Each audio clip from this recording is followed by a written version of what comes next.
Good morning. Welcome to the Community Voice. I'm Steve Graddick, your host. Delighted to have you with us. We're very pleased to have Representative David Huddleston, District 72, in studio. Good morning, David. Good morning. Thank you for allowing me to be here. Well, okay, yeah, it was a hard decision, but yeah, we said, okay, let him come in. State Representative David Huddleston was elected to the to the Georgia House of Representatives in 2022 and serves the citizens of House District 72, which includes portions of Carroll, Heard, Troup counties. He's a fifth-generation farmer, and we're going to prove that in just a minute, from Carrollton, and currently resides on his family farm in Roopville, where he and his son Andrew operate their cow-calf operation, chicken houses, hay fields, and beehives.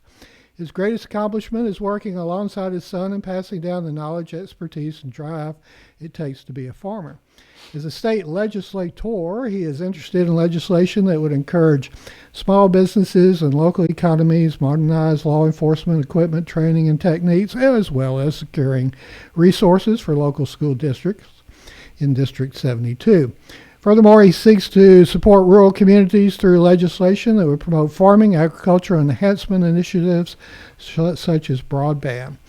David retired after 36 years with Carroll EMC, who provides a lot of our power for a lot of our transmitters.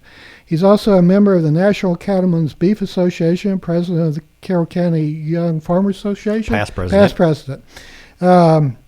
He's also past president of the Heard County Correct. Cattlemen's Association, and served as a member of four surrounding chapters. Currently, however, he is vice president of the Georgia Cattlemen's Association. That's a big deal. You know John Calloway. Very well. Yeah. Very well. We had him on the program about 2 years ago.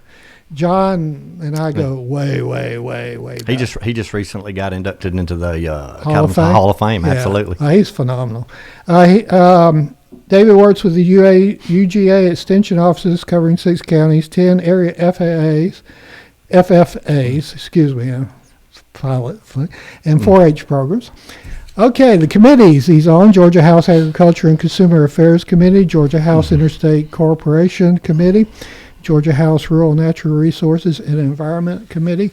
And as I said, you're a fifth-generation farmer, and we're going to prove that because you've been up all night with 120,000 chickens. Is that right? That's right. Been up all night selling on the poultry side, selling out off the farm. So it's an all-night affair. So, yep, been very busy.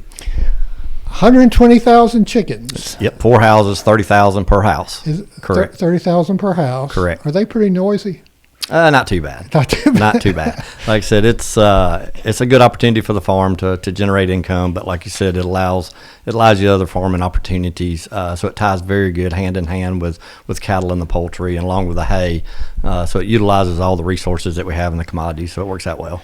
Anyway, after the program, I need to talk to you about some chicken fertilizer. I'm in desperate need. All right. Well, the Georgia legislature, is out of session, and the people of Georgia are safe once again. So anyway, 217 bills and resolutions passed, and I want to go over some of the legislation that was of interest to you. What is this, your second term? No, it's my first term, second session. So I was in session 23 okay. and 2024. First term, I just finished session. I'm finishing up my first term. So correct. For lack of a better way of describing it, you're getting your sea legs. I am. It's been very, very informative, very educational, doing the due diligence to learn the process of, but the biggest thing is creating the relationships and the contacts. I'd like to clarify, last time I was on the Community Voice, I think back in January, you had asked a question about, I'm sure you have a staff, and my answer was it was myself and my phone. So I got to thinking about that, and basically the creating those relationships and contacts, it is my phone, but it's the contacts in my phone. Because a lot of times for myself being up there, there may be something of interest, like I said, that's coming to the floor or whatever. And I've always made mention that a lot of people think once you become a legislator, you become an expert on everything, and I'm far from that.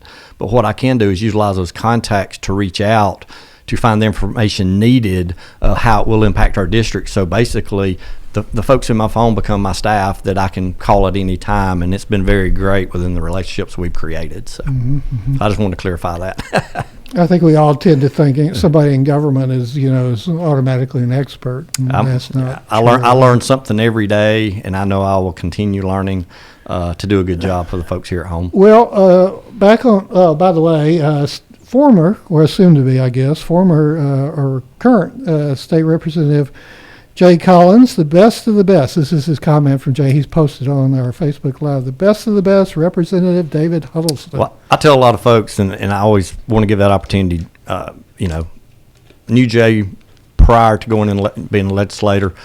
We got to know Jay a whole lot more at the legislative level, and how that come to be was basically when we went in, we was one of the largest freshman class. And I think one of the great things that they did within our leadership was create a mentor program. And because, like I said, once we get up there as a new freshman is to learn the ropes. And basically, Jay was appointed to be my mentor. And it was great at days, like I said, just coming. He would just show up and just say, hey, how's everything going? Got any questions? And it's like I said, he'd look across the room, just give me the thumbs up. So, yeah, Jay was, very, very much appreciated, and think the world of him. I'm gonna miss him. Well, we interviewed him when he was only a lowly mayor, and then when he was a freshman legislator, so we helped raise him too. Anyway, okay, well, back to the sea legs comment. You've got 3 pieces of legislation that you kind of personally had a little hand in. So let's start and go over those. And one of them's kind of a real fun one. Yeah, pretty much. Like I said, getting the sea legs under, you start to learn the process, start getting more involved, hands-on. And I actually, prior to session, I guess back last fall, had some local leadership, but then also some family members would like to do a road dedication. So basically, the road dedication that we looked upon at doing was recognizing Keith Jackson from Rooteville. Everybody knew that he was the well-known sports announcer, but a lot of folks didn't know that, hometown Rooteville, between Rooteville and Tice. And so we're looking at, me learning the process through Transportation Committee of a road dedication. So we're looking, it'd be this fall sometime once the governor signs H.R. 854. I was able to put in legislation to recognize the Highway 527 interchange down at Rooteville, and it'll be the Keith Jackson Memorial Interchange. And basically, he's been well known of saying Whoa Nelly, so it'll be the Keith Jackson Memorial Interchange, Whoa Nelly. It's gonna have Whoa Nelly on the side. It is. Oh boy. So a lot of folks is excited about it, but basically, I think within my 3 pieces of legislation, I said I always like creating a theme of sharing, and I said within my 3 pieces, I said there was excitement, frustration, and disappointment, and I share into my pieces of legislation. But then the road dedication bill I learned who the first one to turn that piece of legislation in gets to be the carrier of the bill. So basically, I guess I was within 2 or 3 days of session getting it turned in. So I had the honor of carrying 854, and with that, transportation attaches other pieces of dedication legislation to it, and so there was 18 other pieces attached to it. So I got to go through the committees and share it and get it out of rules. But the biggest thing is just the honor of carrying that piece of legislation, recognizing so many great individuals around the state. So those signs, like I was just thinking, we're only just a few hundred feet away from the Wayne Shackford interchange. Yep. 27, the bypass. Yep. Wayne was a ag agent in Harrelson, and I think in Gwinnett too. Yep. Somebody actually had mentioned that was 166 was Wayne Shackford. Yep. Yeah. We was talking about that just a few So the months ago. sign's up there. I drive by. I got to interview him. He was head of the DOT for a number of years. I believe that's where it was mentioned he was head of DOT for a my while. uncle interviewed him in the 60s in Okay. Gwinnett at WLAW, by the way. Okay. Okay, Hey, that's so that's cool. So and then go ahead. The other piece was kind of was talking about frustration was 1099. Basically, it was a title. I had some landowners reach out, actually some pecan growers, and talking about the purple paint law. And basically what that is a lot of times you see on property to where people identify their property lines with no trespassing signs. This just gives another avenue of marking property with purple paint marks. Basically, there's 22 states already has this language within their title code. So I spoke with DNR and all, and basically what we looked at doing was putting the language in Title Code 16 of signs and or purple paint to give the warning, but actually, like I said, if it was criminally trespass, they would be considered a misdemeanor. 12 months or 1,000. Aren't some property owners kind of already voluntarily going to purple paint? Well, they may be voluntarily going, but it's not recognized, in the state. So, like I said, basically all southeastern states has purple paint within that title code. So anyway, actually in 2017, it was introduced on the Senate side. So I actually went back to the author on the Senate side, and we spoke about it and said I've had some interest from landowners to possibly do. So we actually brought it back to life, and we carried it in from the House side. Had to go through non-civil judiciary, and that was a very, very learning process of going through that through a judiciary committee. Of the questions being asked and learning, having support within the crowd to speak upon the bill, and I guess getting it through the House side, getting it all voted in on crossover day, was exciting and all. But then I got it over to the Senate side. Like I said, the transportation bill on the Senate side is pretty much it's like a given. It's an honor, so it's going to move on. So it's in the Senate committee.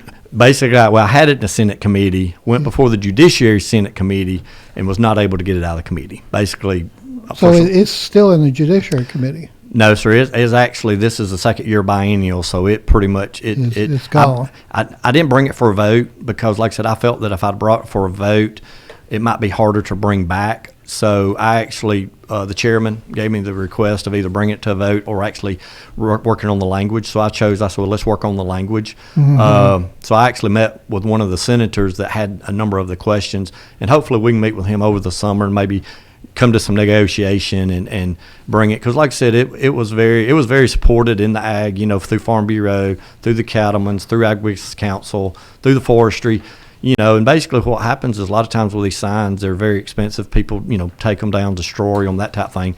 But it's a lot harder to remove the purple paint, and it gave the criteria of how you can install it. So maybe that, and I've heard a lot of people talk about bills that, it takes them 4, 5, 6, 18 years to get out. So this allows me to still learn in the process of meeting with that, some of the Senate side and working on the language, and we'll back up and try again another day. Okay, you've got another one, 1274, that have been of interest. Yeah, 1274 was a lot of work. I call it my vet bill, and how that generated was basically I was down in Perry. Fairgrounds, basically, and shout out to Perry, by the way. Perry, Georgia, that's right. So down there at the fairgrounds, and I made a comment that we're in dire need of large animal food industry vets in the state. There's a lot of veterinarians, but we're in dire need of large animal food industry vets. And you hear our Commissioner of Ag, Tyler Harper, he talks about food security as national security. So basically, our agricultural Chairman Robert Dickey kind of put me in charge of saying, hey, let's see what we can do to figure this out. So I started working with the Georgia Veterinary Medical Association, and basically there is a program that is offered to incentivize large animal food industry vets. Basically, it's a veterinary tuition assistance program, but how that comes to be, it was a 1-year program, and basically it was $20,000 for the application of that year, so you had to reapply each year. So basically, we tried to enhance this program of making it a 3-year program, go to $25,000, serving less than 10 years practice, you could be eligible and to apply for the program. Well, within that, basically, it looked at counties that you could represent was within population of 30,000 and below. So we increased it to the counties of 50,000 below because of population growth and that type of thing around the state. That would help affect 118 counties in the state. So that means basically you could be a vet here in Carroll County, but let's say Heard, Meriwether, something, those counties doesn't have that large animal food industry vet. So if you're willing to serve in those counties from your practice, so you could reside here locally, serve in those counties, basically 20 hours per week dedicated toward large animal food industry vet, basically to incentivize, because like I said, we're in dire need of that. I was able to get it out of the house. It cruised. The support was amazing from around the state. It was in higher education. Got it out of the house on crossover day. Actually had I actually had 3 come out on crossover day, and I actually chose 1274, the vet bill, to be my first bill ever to be able to be presented. You know, you kind of always remember that first one. Got it on the Senate side. Come out of the Senate side, higher ed, great. Got it into rules. It was more toward the end of session, so you get thinking there's more and more pieces of legislation that comes to the Senate rules. Got it out of rules on the last day. It was on the floor, but it never got called up for a vote. So basically, pretty much hasn't, died on the table. Well, why is there a dire need for large animal vets? Basically, you get to thinking, you mentioned earlier, talking about within the cattle industry, we don't have large animal food industry vets to assist me as a farmer. Why not? I think basically a lot of the individuals, and it comes down to dollars. Basically, you got small animal practices that for the income that's generated in small animal, it's harder to make that income on the large animal. Generally, we take the small animal to the vet, but in this case, the vet has to go to the large animal. Correct, and that's why I said in those 108. Well, all counties, 159 counties of Georgia, but it's just willingly to serve in those in those 118, right, that vet has to come out to the farm. So a lot of times within that conversation, me being a cattle farmer, you help your families and your friends and your neighbors. And the week I made that comment, I had other assisting cattle farmers call me like 3 times that week needing some kind of assistance. And part of it is we just help one another because we don't have that large animal food industry vet. So so hopefully we can generate the incentivization and get more and more established. Okay, our guest this morning is David Huddleston, State Rep from District 72. We'll be back with more with David after these words. Health is a journey. It's making better choices, even when it's not easy. It's taking care of yourself and the people you love. At Tanner Health System, we're there for you with every step, with primary care, heart care, cancer care, women's care, orthopedics, surgical services, and so much more. We're dedicated to helping you live and feel your best. So let's get on that journey to health. You've got places to be for many years to come. Find us at tanner.org. The customized academic scholar journey at Oak Mountain Academy is individually designed to provide students with a personalized, clearly defined academic track that earns the student a series of distinctions upon graduation.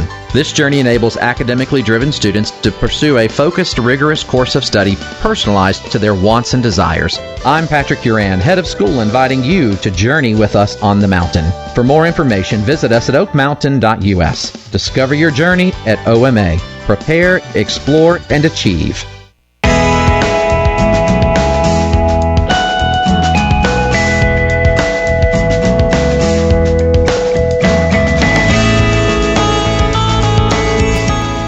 Good morning. Welcome back to the Community Voice. Thank you for listening. We got a comment from Leslie Smith McPherson. Thank you for your service at the Capitol, Representative Huddleston, Mayor Villarica, and we'll try to address that topic later on if we have time. But first, there are other issues that we wanted to go over that you're familiar with. Certificate of Need, with this program being sponsored by Tanner Health System. That's interesting topic, and a certificate of need permits hospitals, their expansion, etc. So, House Bill 1339. Yeah, pretty much House Bill 1339. Like I said, within CON, certificate of need is I don't know of in detail of it, but I know that it's something that's looked at quite often, and I think it's like you said within Tanner. How I kind of see it is gives them the assurance, and like you said, within the certificate of need of providing services to the public. And some way somebody put one to me was that, a lot of times basically establishment may come in and let's say this is the question, are you willing to serve the public? And a lot of times it may be an 8 to 5 service to where, like I said, your local hospital's 24/7. So basically within this 1339, but Chairman Parrish looked at it, and I think like a lot of times legislation's looked at that, it may, I guess, be for a part of Georgia, but it may not be all of Georgia. So because it's so different around the state. So basically, like I said, within Carroll County, Atlanta, things like that, you may have to look at it in different. But in rural parts of Georgia, we're in need of establishments, hospitals, beds, things like that. So I think within this 1339, it addressed some of that. So it would actually allow those establishments, in the rural communities of Georgia, but then also work along with the urban setting. So like I said, and a lot of times, it goes back there.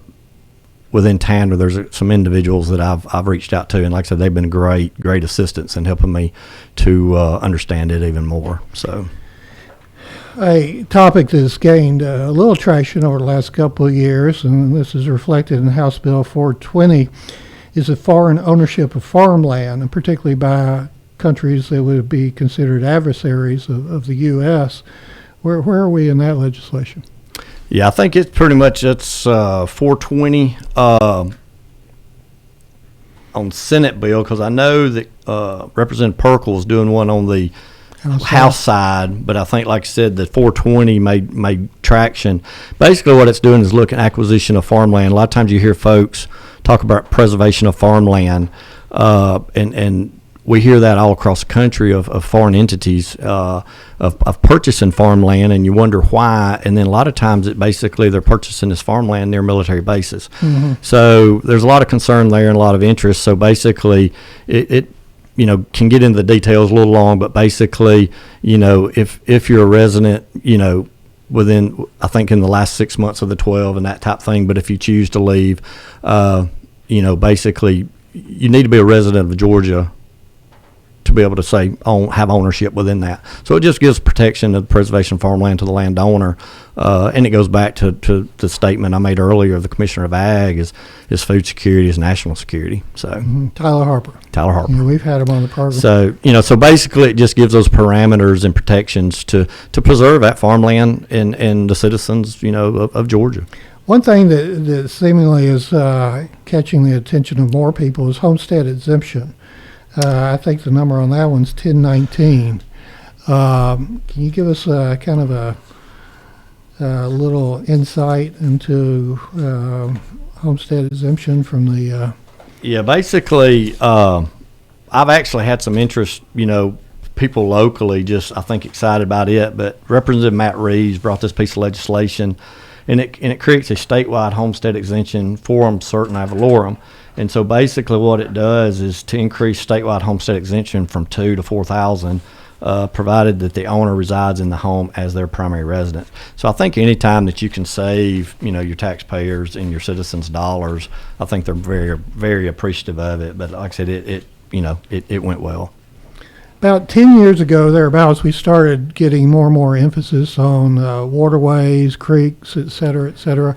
Understand there's legislation 1554 for navigable waterways. Yeah, I was going to say basically comes down to private property owner rights, that type of thing. And I think the key phrase was in the navigability of the waterways. So a lot of times you got to define that and what does it mean. I think I think it was something that was, maybe in 1860, something like that. Basically, a lot of these river waterways for commercial trade. So nowadays, like you said, it gets more and more private property owner rights, with hunting, fishing, canoeing, kayaking, that type of thing.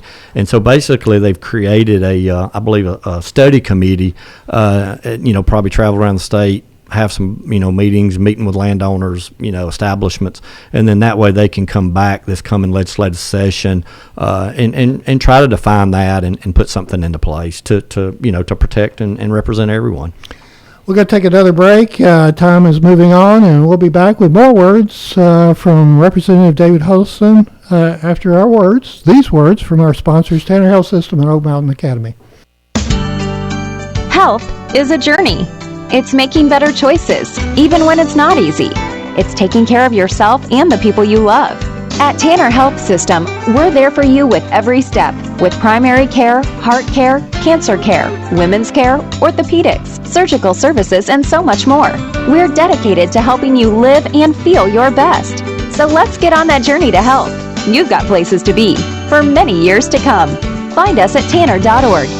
The World Language Scholar Journey at Oak Mountain Academy is designed to provide students with a clearly defined, curriculum-based track to acquire essential knowledge and skills for success in biliteracy fields of study. The successful completion of this journey provides colleges with a method to recognize a rigorous foreign language immersion experience for all students at Oak Mountain Academy. I'm Patrick Uran, head of school, inviting you to journey with us on the mountain.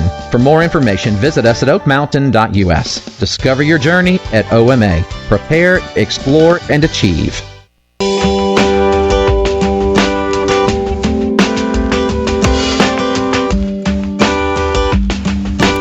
All right, welcome back to Community Voice. So we have David Huddleston. He's a state rep from District 72.